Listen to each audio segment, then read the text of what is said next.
بسم اللہ الرحمن الرحیم۔ آج کا موضوع ہے شہنشاہ دو عالم کا دربار عام۔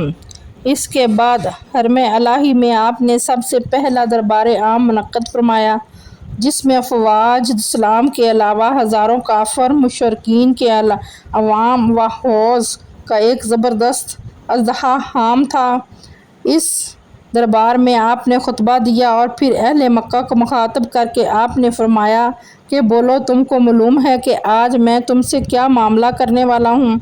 اس دہشت انگیز اور خوفناک سوال سے تمام مجرمین حواس برخاست ہو کر کانپ اٹھے، لیکن جبین رحمت کے پیغمبر نہ تیور کو دیکھ کر سب یک زبان ہو کر بولے۔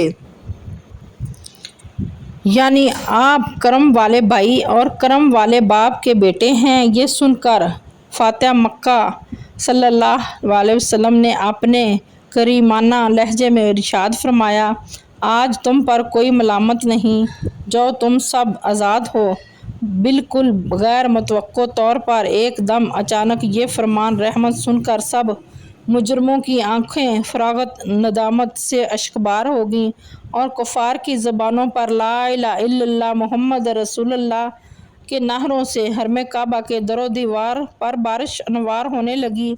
مجرموں کی نظروں میں ناگہاں ایک عجیب انقلاب برپا ہو گیا کہ سماں ہی بدل گیا، فضا ہی پلٹ گئی اور ایک دم یہ محسوس ہونے لگا۔